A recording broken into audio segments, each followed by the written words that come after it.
Hi, I'm Jonathan Tanner, and today I'm going to be talking to you about the broad topic of bowing and some specifics within that. So firstly, let's start with the question that is the bane of my life. Is it an up bow or is it a down bow? Now, this is a common question, so I want to get it out of the way, but the real answer is most of the time it doesn't matter. But you still have to decide. So how do you make that decision? A better question is, how do you want it to sound?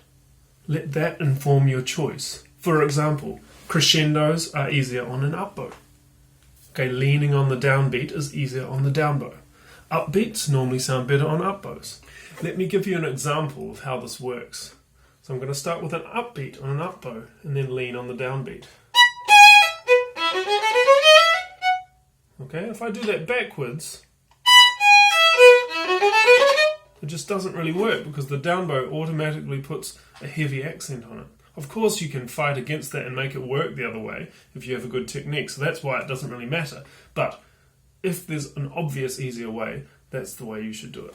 Sometimes it's not practical to choose the easiest bowing because you might end up on the wrong bowing for something else, or it's impossible to have all the crescendos on an up bow because you have to go up and down at some stage.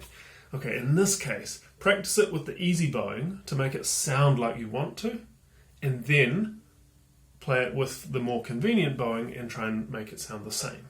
I'll give you another example. So imagine you're playing a Haydn quartet, and one of the violins decides, I think we should play it all up bows. Up, up, up, up, because they like the aliveness that you can get from that bowing. So then everyone should say, okay, let's try that. And we'll make sure we get it really alive. Okay? And then, somebody else in the group might think, or might find that technically difficult, or find it's all a bit funny to be doing up bows for the whole piece. And so you might decide, well, we don't have to do up bows, but now that we've got the sound we want, let's make it with down up.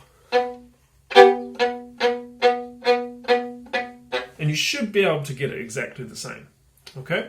So don't worry about the bowing, worry about what sound you want. There might be an easier way, but there's the sound you're after. That's the key question. So, moving on to some other things. Do you have to do the same bowing as the rest of the group? Well, there's a few key rules to that. If you're playing the same thing, then yes, that's a good idea. If you're playing your own thing, it's up to you. If somebody plays what you're playing first and then you have to copy them, then you should copy with the same bowing.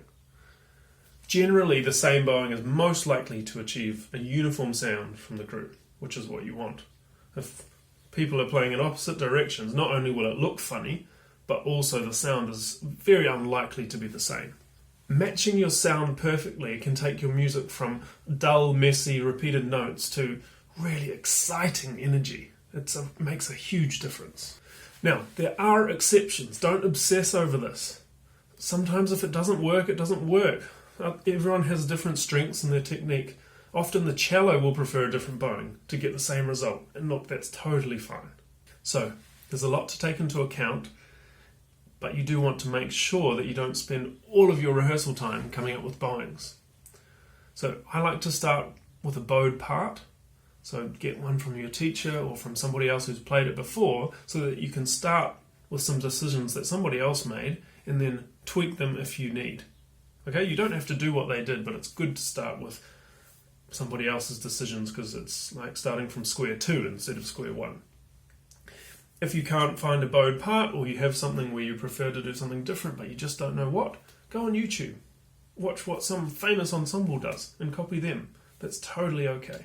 My second tip is try it, don't discuss it. Now, if you take one thing away from this video, this is the most important thing.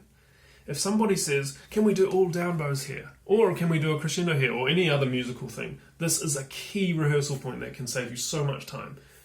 Don't discuss it until you've tried it. You have to just go, oh, okay. You might be thinking inside, that is a ridiculous idea. But the fastest way to figure out whether it is or not is to say, okay, let's try it. Let's go from bar 8 with all up bows. Okay? Ready? Go. Because then it's usually instantly obvious whether it works or not. Okay? So please try it. at least before discussing it, and often you won't even need to discuss it. Now, third tip is don't worry too much for a couple of rehearsals.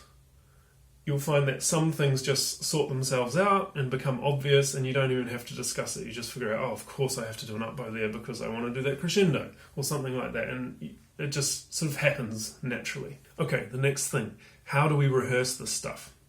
So my first point, if you're trying to match your bowings, and of course your articulation, I find a really good thing to do is to loop the bar over and over and over again until it's right. Let's go back to that Haydn example. How I might do this is we all play this bar together and we just repeat it. Play it for a minute until everybody is playing exactly the same and you have the exact energy you're looking for. Okay?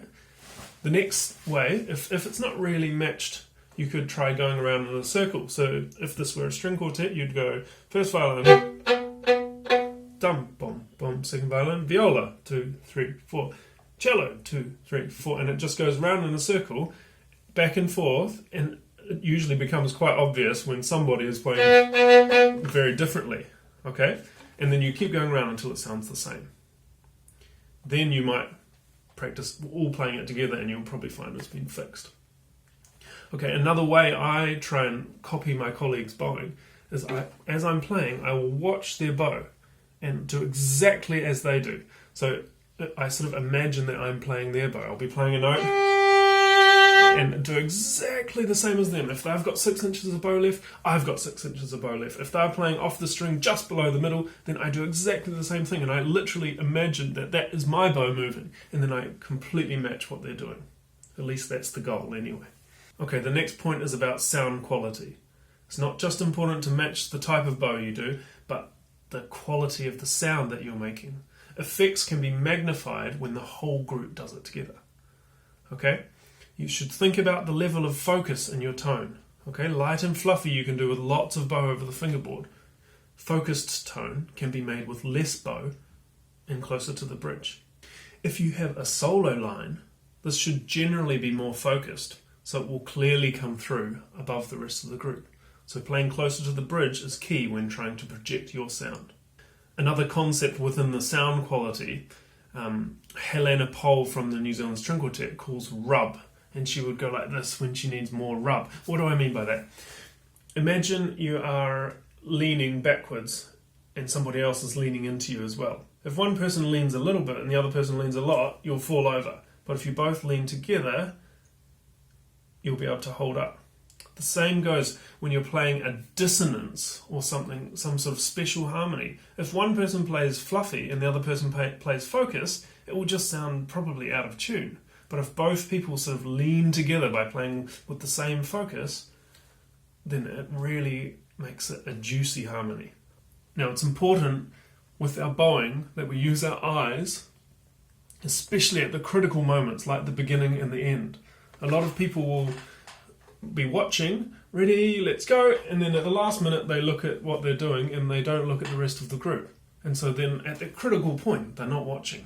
Imagine you're playing in a group and you're going to come in with a big loud down bow, okay? So you're following the leader and leading as well, and you're watching their bow, you're doing exactly what they do, you breathe when they breathe, and you play with the same articulation exactly at the same time while watching their bow and imagining it's yours. Now imagine you're at the end of the piece, you're ending piano, and you're bowing a beautiful light bow. The first violinist has quarter of a bow left, you've got quarter of a bow left. They're fading away to the fingerboard and decrescendoing, you're fading away to the fingerboard and decrescendoing, and you're fading to nothing, and then you hold your bow because no one else is moving, even the audience is still, and you're just holding this atmosphere, and then you slowly let go together.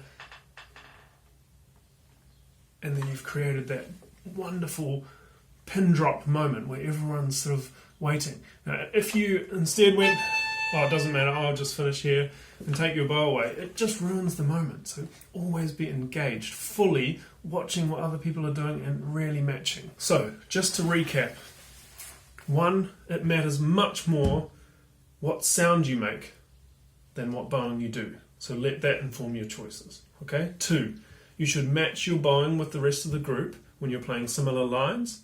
And don't forget that it's not just the bowing, but the phrasing, dynamics, and tone quality as well that you should be matching. Okay, number 3, there will be exceptions. Don't stress about it. And 4, finally, my most important point that I want to reiterate for all of your rehearsing, whether it's a bowing problem or anything else, try it before discussing it. That will save you a lot of time. Okay, I hope that's helpful. Enjoy your music making, and good luck for your future.